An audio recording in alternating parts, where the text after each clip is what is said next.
ज्ञानिंद्रजीत सिंह साहब जी बहुत बहुत भाजी जी आया।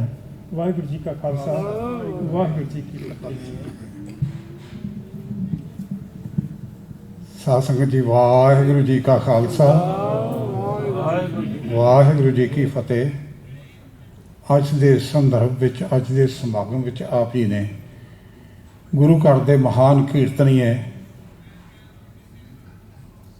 ਵੀਰ ਗਿਆਨ ਸਿੰਘ ਜੀ ਸੁਰਜੀਤ ਅਤੇ ਮੋਹਤਰਮ ਸਤਿਕਾਰਯੋਗ ਸਾਡੇ ਵੱਡੇ ਬਜ਼ੁਰਗਵਾਰ ਗੁਰਬਚਨ ਸਿੰਘ ਜੀ ਹਮਦਰਦ,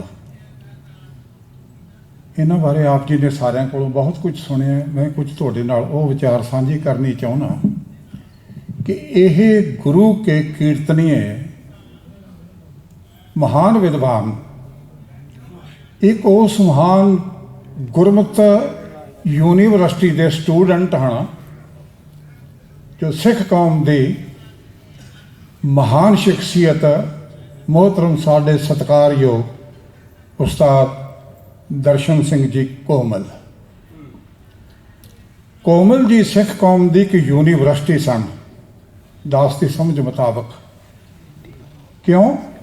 ਉਹਨਾਂ ਦੀ ਯੂਨੀਵਰਸਿਟੀ ਵਿੱਚੋਂ ਕੀਰਤਨੀਏ ਉਸਤਾਦ ਬਣ ਕੇ ਨਿਕਲੇ, ਉਸ ਯੂਨੀਵਰਸਿਟੀ ਵਿੱਚੋਂ ਪ੍ਰੋਫੈਸਰ ਬਣ ਕੇ ਨਿਕਲੇ, ਉਸ ਯੂਨੀਵਰਸਿਟੀ ਦੇ ਸਟੂਡੈਂਟ ਪ੍ਰਿੰਸੀਪਲ ਬਣ ਕੇ ਨਿਕਲੇ ਜੋ ਅੱਜ ਵੀ ਮੌਜੂਦ ਹਨ।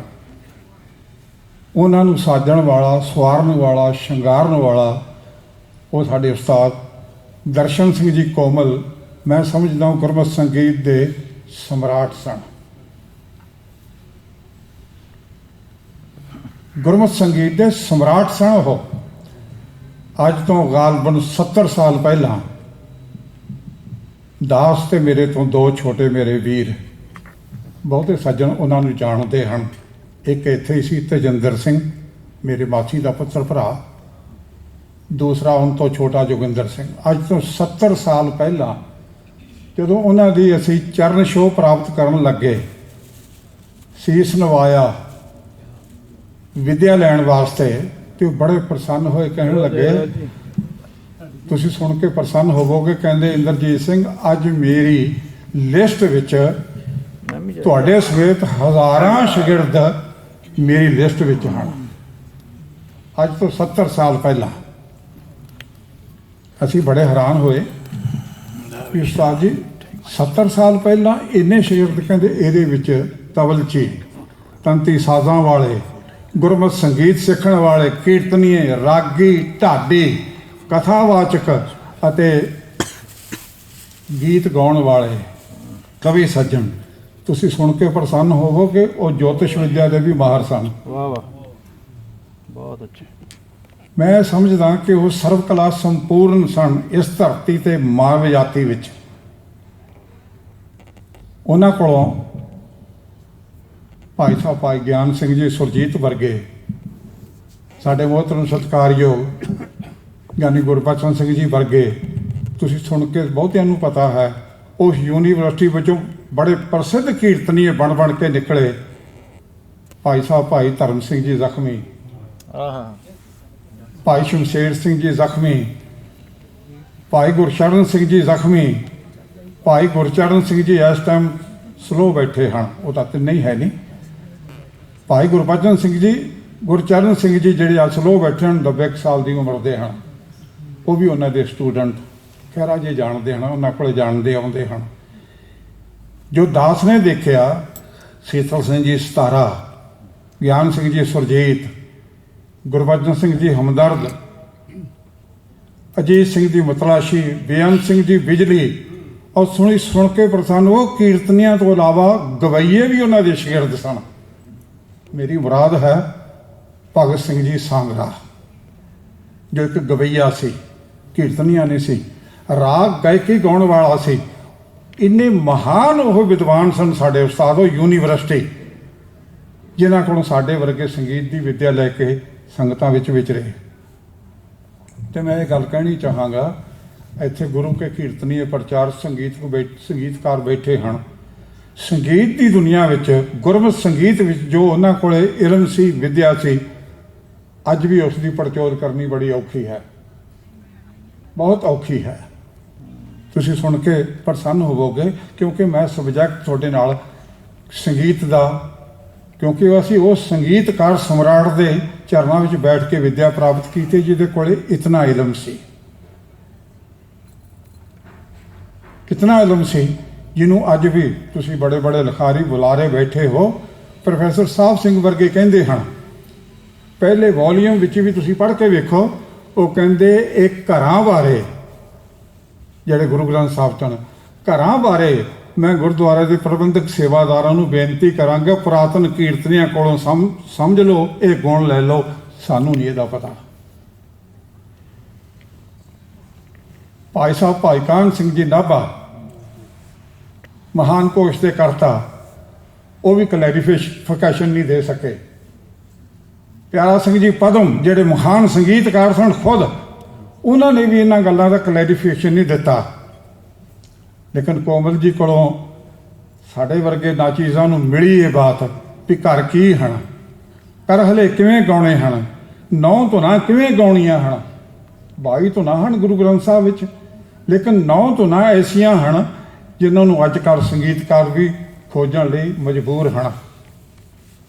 ਉਹ ਧੁਨਾਂ ਕਿਵੇਂ ਗਾਉਣੀਆਂ ਹਨ? ਵਡਹੰਸ, ਇਹਦੇ ਵਿੱਚ ਬਾਣੀ ਅਲਾਣੀਆਂ ਵੀ ਹੈ, ਇਹਦੇ ਵਿੱਚ ਘੋੜੀਆਂ ਵੀ ਹੈ। ਅੱਜ ਤੋਂ 15-16 ਸਾਲ ਪਹਿਲਾਂ ਗੁਰੂ ਘਰ ਦਾ ਮਹਾਨ ਕੀਰਤਨੀਆ, ਅਸੀਂ ਇੰਡੀਆ ਗਏ ਹਾਂ, ਮੇਰੇ ਨਾਲ ਮੇਰੀ ਸਿੰਘਣੀ ਹੈ, ਉਹਨੂੰ ਮਿਲਣ ਗਏ ਹਾਂ, ਤੇ ਕਹਿਣ ਲੱਗਾ ਭਾਈ ਸਾਹਿਬ ਬੜੀ ਕਿਰਪਾ ਕੀਤੀ ਤੁਸੀਂ ਆਏ ਹੋ, ਅਸੀਂ ਬੜੀ ਦੁਬਿਧਾ ਵਿੱਚ ਸੀ। ਮੈਂ ਕਿਹਾ ਕੀ ਗੱਲ ਹੋਈ? ਕਹਿਣ ਲੱਗਾ ਪਟਿਆਲਾ ਯੂਨੀਵਰਸਿਟੀ ਨੇ ਸਾਡੀ ਡਿਊਟੀ ਲਾਈ ਆ ਵੀ ਵਡਹੰਸ ਰਾਗ ਵਿੱਚ ਘੋੜੀਆਂ ਗਾਉਣੀਆਂ ਹਨ, ਉਹਨਾਂ ਦੀ ਧੁਨ ਕੀ ਹੈ? ਤੇ ਵਡਹੰਸ ਰਾਗ ਵਿੱਚ ਅਲਾਣੀਆਂ ਹਨ, ਅਲਾਣੀਆਂ ਬਰਾਗਮਈ ਹਨ, ਉਹਨਾਂ ਦੀ ਧੁਨ ਕੀ ਹੈ? ਘੋੜੀਆਂ ਖੁਸ਼ੀ ਦੀ ਧੁਨ ਹੈ, ਉਹ ਕੀ ਧੁਨ ਹੈ? ਕਹਿਣ ਲੱਗੇ ਤੁਸੀਂ ਕੋਮਲ ਜੀ ਦੇ ਚਰਨਾਂ ਵਿੱਚ ਬੈਠੇ ਹੋ, ਇਹ ਸਾਨੂੰ ਅੱਜ ਦੱਸ ਕੇ ਜਾਇਓ। ਯਾਨੀ ਕੋਮਲ ਜੀ ਇੱਕ ਯੂਨੀਵਰਸਿਟੀ ਸੀ, ਉਹ ਯੂਨੀਵਰਸਿਟੀ ਦੇ ਤੁਸੀਂ ਸੁਣ ਕੇ ਹੈਰਾਨ ਹੋਵੋਗੇ, ਕਰ ਹਲੇ ਕਿਵੇਂ ਗਾਉਣੇ ਹਨ, ਘੋੜੀਆਂ ਕਿਵੇਂ ਗਾਉਣੀਆਂ ਹਨ, ਅਲਾਣੀਆਂ ਕਿਵੇਂ ਗਾਉਣੀਆਂ ਹਨ, ਘਰ ਕੀ ਹੈ, ਬਿਰੜੇ ਕਿਵੇਂ ਗਾਉਣੇ ਹਨ, ਫੁਨੇ ਕਿਵੇਂ ਗਾਉਣੇ ਹਨ। ਇਹ ਸੰਗੀਤਕਾਰਾਂ ਲਈ, ਕੀਰਤਨੀਆਂ ਲਈ ਬਾਤ ਹੈ। ਇਸ ਯੂਨੀਵਰਸਿਟੀ ਦੇ ਉਹ ਵਿਦਿਆਰਥੀ ਸਨ ਤੇ ਇਹ ਦਾਤਾਂ ਉਹਨਾਂ ਕੋਲੇ ਉਹਨਾਂ ਦੇ ਭਾਂਡੇ ਮੁਤਾਬਕ ਹੈਗੀਆਂ ਸੀ।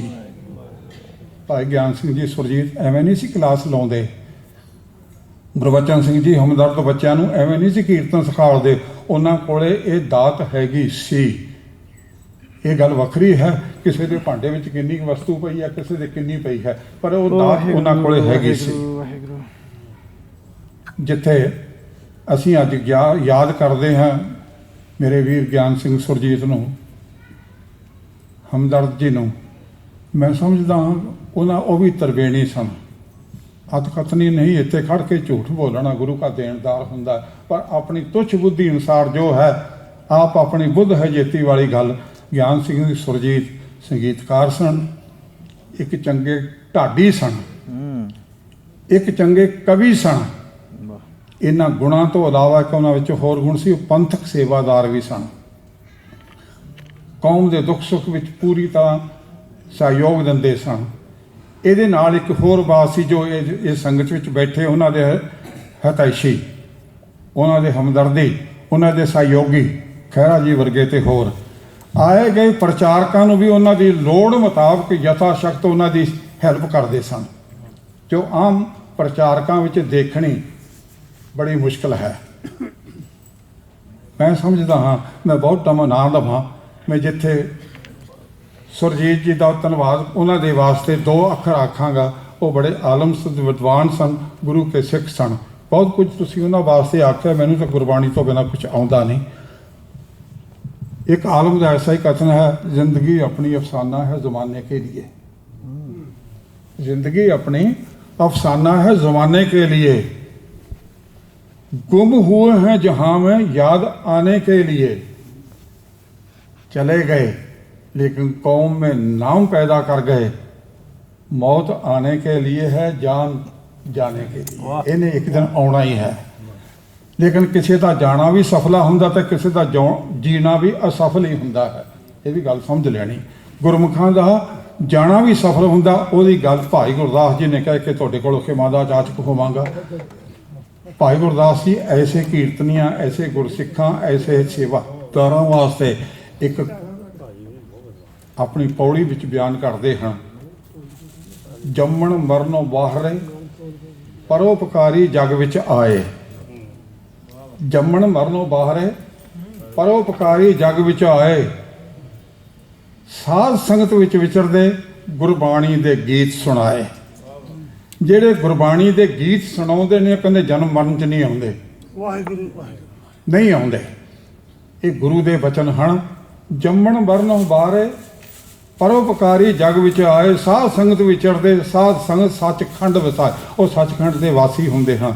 ਭਾਈ ਸਾਹਿਬ ਭਾਈ ਗਿਆਨ ਸਿੰਘ ਜੀ ਸੁਰਜੀਤ, ਉਹਨਾਂ ਬਾਰੇ ਕਹੀ ਗਏ ਹਨ। ਜਰਨੈਲ ਸਿੰਘ ਹੋਰੀ, ਉਹਨਾਂ ਦੇ ਨਾਮ ਤੇ ਦੋ ਹੀ ਬਾਤਾਂ ਢੁਕਦੀਆਂ ਹਨ। ਉਹਨਾਂ ਕੋਲੇ ਗੁਰਬਾਣੀ ਗਿਆਨ ਵੀ ਸੀ, ਉਹ ਸਿੰਘ ਕੋਲੇ ਗੁਰਬਾਣੀ ਗਿਆਨ ਵੀ ਸੀ, ਉਹਨਾਂ ਕੋਲੇ ਸੰਗੀਤ ਦਾ ਗਿਆਨ ਵੀ ਸੀ, ਉਹਨਾਂ ਦੇ ਕੋਲੇ ਕਵਿਤਾ ਵੀ ਗਿਆਨ ਸੀ, ਉਹ ਸਿੰਘ ਸਨ। ਉਹਨਾਂ ਕੋਲੇ ਮਨੁੱਖਤਾ ਦਾ, ਕੌਮ ਦਾ ਦਰਦ ਵੀ ਸੀ। ਲੇਕਿਨ ਮੈਂ ਇਹ ਗੱਲ ਕਹਾਂ ਵੀ ਜਿਹੜਾ ਉਹਨਾਂ ਦਾ ਤਖੱਲਸ ਸੀ ਉਹ ਵੀ ਅਮਰ ਹੈ।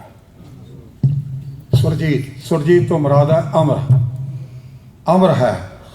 ਉਹ ਗਏ ਨਹੀਂ, ਉਹ ਗੁਰੂ ਦੇ ਘਰ ਵਿੱਚ ਵਾਸਾ ਹੈ ਉਹਨਾਂ ਦਾ। ਜਿਨ੍ਹਾਂ ਦੇ ਹਿਰਦੇ ਵਿੱਚ ਆਪਣੇ ਪਿਆਰੇ ਦੀ ਯਾਦ ਹੈ, ਉਹ ਗਏ ਨਹੀਂ ਹੁੰਦੇ। ਮੈਂ ਬਹੁਤ ਬਹੁਤ ਧੰਨਵਾਦ ਕਰਦਾ ਹਾਂ ਇਹ ਗੁਰਮਤਿ ਸੰਗੀਤ ਸਭਾ ਦੇ ਸੇਵਾਦਾਰਾਂ ਦਾ, ਜਿਨ੍ਹਾਂ ਦੇ ਵਿੱਚ ਮੇਰੇ ਵੀਰ, ਮੈਂ ਕਿਹਦਾ ਨਾਮ ਲਵਾਂ। ਮੈਂ ਇਹੀ ਕਹਾਂਗਾ ਭਾਈ ਬਲਵੰਤ ਸਿੰਘ ਜੀ ਲਿੱਤਰ, ਉਹਨਾਂ ਦੇ ਸਾਰੇ ਸਹਿਯੋਗੀ, ਮਹਿੰਦਰਪਾਲ ਸਿੰਘ ਜੀ, ਖਹਿਰਾ ਜੀ, ਜੋ ਵੀ ਹਨ, ਉਹਨਾਂ ਦਾ ਬਹੁਤ ਬਹੁਤ ਧੰਨਵਾਦ ਹੈ। ਕਿਉਂਕਿ ਪਹਿਲਾਂ ਕਹਿ ਕੇ ਗਏ ਹਨ, ਜਿਨ੍ਹਾਂ ਤੋਂ ਸਿੱਖਿਆ ਹੋਵੇ। ਅੱਜ ਦੁਨੀਆ ਤਾਂ ਬੱਚੇ ਤਾਂ ਮਾਪਿਆਂ ਨੂੰ ਵਿਸਾਰੀ ਬੈਠੇ ਹਨ, ਉਸਤਾਦਾਂ ਨੂੰ ਕੌਣ ਯਾਦ ਕਰਦਾ ਹੈ। ਪਰ ਇਸ ਸਿੰਘ ਵਿੱਚ, ਇਹਨਾਂ ਵਿੱਚ ਇਹ ਬੜੀ ਗੁਰੂ ਕੀ ਦਿੱਤੀ ਦੇਣ ਹੈ। ਓਮ ਪ੍ਰਕਾਸ਼ ਜੀ ਕੋਲੇ ਬੈਠੇ ਤਾਂ ਵੀ ਉਹਨਾਂ ਨੂੰ ਸਨਮਾਨ ਦਿੱਤਾ ਇਹਨਾਂ ਨੇ। ਜੇ ਦਾਸ ਕੋਲੇ ਥੋੜਾ ਬਹੁਤ ਬੈਠੇ ਤਾਂ ਵੀ ਇਹਨਾਂ ਨੇ ਦੋ ਵਾਰ ਸਨਮਾਨ ਦਿੱਤਾ ਹੈ। ਜੇ ਗਿਆਨ ਸਿੰਘ ਸੁਰਜੀਤ ਕੋਲੇ ਬੈਠੇ ਹਨ ਤੇ ਉਹਨਾਂ ਨੂੰ ਵੀ ਅੱਜ ਵੀ ਯਾਦ ਕਰਦੇ ਪਏ ਹਨ। ਇਹ ਵਧਾਈ ਦੇ ਪਾਤਰ ਹਨ।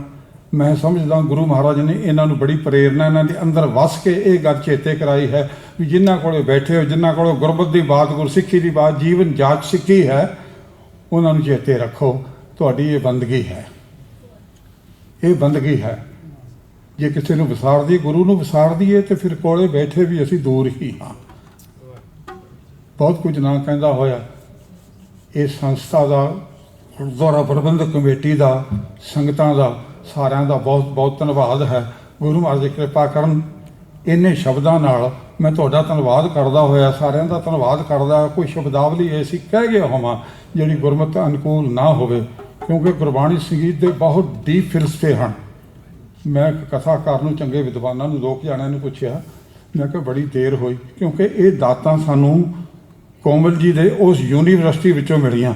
ਚੰਗੇ ਵਿਦਵਾਨਾਂ ਨੂੰ ਮੈਂ ਪੁੱਛਿਆ, ਮੈਂ ਕਿਹਾ ਭਾਈ ਸਾਹਿਬ ਜੀ ਅੱਜ 2-3 ਸਾਲ ਤੋਂ ਕਹਿੰਦੇ ਹਨ ਵੀ ਇਹ ਕਰੋਨਾ ਆ ਗਿਆ ਹੈ। ਮੈਂ ਕਿਹਾ ਮੈਨੂੰ ਤਾਂ ਇੰਝ ਲੱਗਦਾ ਜਦੋਂ ਤੋਂ ਗੁਰੂ ਗ੍ਰੰਥ ਸਾਹਿਬ ਜੀ, ਗੁਰੂ ਨਾਨਕ ਦੇਵ ਜੀ 550 ਸਾਲ ਪਹਿਲਾਂ ਇਸ ਧਰਤੀ ਤੇ ਆ ਕੇ ਉਹਨਾਂ ਨੇ ਰੌਸ਼ਨੀ ਦਿੱਤੀ, ਉਸ ਕਰੋਨੇ ਦਾ ਉਹਨਾਂ ਨੇ ਗੁਰੂ ਗ੍ਰੰਥ ਸਾਹਿਬ 'ਚ ਜ਼ਿਕਰ ਕੀਤਾ ਹੈ। ਕਹਿੰਦੇ ਕਦੇ ਪਤਾ ਹੀ ਨਹੀਂ। ਉਹ ਕਰੋਨਾ ਗੁਰੂ ਗ੍ਰੰਥ ਸਾਹਿਬ 'ਚ ਗੁਰਬਾਣੀ ਰੂਪ ਵਿੱਚ ਹੈ। ਉਹ ਕਰੋਨਾ ਹੈ ਕਿ ਉਹਨੂੰ ਸਮਝਣਾ ਪਏਗਾ। ਇੰਨਾ ਡੀਪ ਫਿਲਸਫਾ ਹੈ ਇਹ ਸੰਗੀਤ ਦਾ, ਗੁਰਬਾਣੀ ਦਾ ਇੰਨਾ ਡੀਪ ਫਿਲਸਫਾ ਹੈ ਜਿਹਨੂੰ ਅਸੀਂ ਅਜੇ ਤੱਕ ਸਮਝਣ ਤੇ ਕਮਾਉਣ ਵਿੱਚ ਤਾਂ ਦੂਰ ਦੀ ਬਾਤ ਹੈ, ਸਮਝਣ ਵਿੱਚ ਅਜੇ ਬੜੇ ਅਸਮਰੱਥ ਹਾਂ। ਇਤਨੇ ਸ਼ਬਦਾਂ ਨਾਲ ਸਾਰਿਆਂ ਦਾ, ਮੇਰੇ ਸਤਿਕਾਰਯੋਗ ਬਜ਼ੁਰਗਾਂ ਵਰਗੇ ਵੱਡੇ ਗੁਰਭਾਈ ਗੁਰਬਚਨ ਸਿੰਘ ਜੀ ਹਮਦਰਦ, ਉਹਨਾਂ ਦੇ ਬੱਚੇ ਬੈਠੇ ਹਨ, ਭਾਈ ਭੁਪਿੰਦਰ ਸਿੰਘ ਹੋਰੀ, ਖਹਿਰਾ ਜੀ ਦਾ, ਇਹਨਾਂ ਦਾ ਸਾਰਿਆਂ ਦਾ, ਇਹ ਸੰਸਥਾ ਦੇ ਨਾਲ ਸੰਗਤਾਂ ਦਾ ਬਹੁਤ ਬਹੁਤ ਧੰਨਵਾਦ ਹੈ ਜਿਨ੍ਹਾਂ ਨੇ ਇਹਨਾਂ ਮੇਰੇ ਵੀਰਾਂ ਨੂੰ, ਗੁਰੂ ਕੇ ਕੀਰਤਨ ਨੂੰ ਮਾਣ ਸਨਮਾਨ ਸਤਿਕਾਰ ਕੀਤਾ, ਯਾਦ ਕੀਤਾ ਹੈ। ਬਹੁਤ ਬਹੁਤ ਧੰਨਵਾਦ। ਹੋਈਆਂ ਭੁੱਲਾਂ ਗੱਲ ਦੀ ਖਿਮਾ ਦਾ ਜਾਚਕ ਹਾਂ। ਵਾਹਿਗੁਰੂ ਜੀ ਕਾ ਖਾਲਸਾ, ਵਾਹਿਗੁਰੂ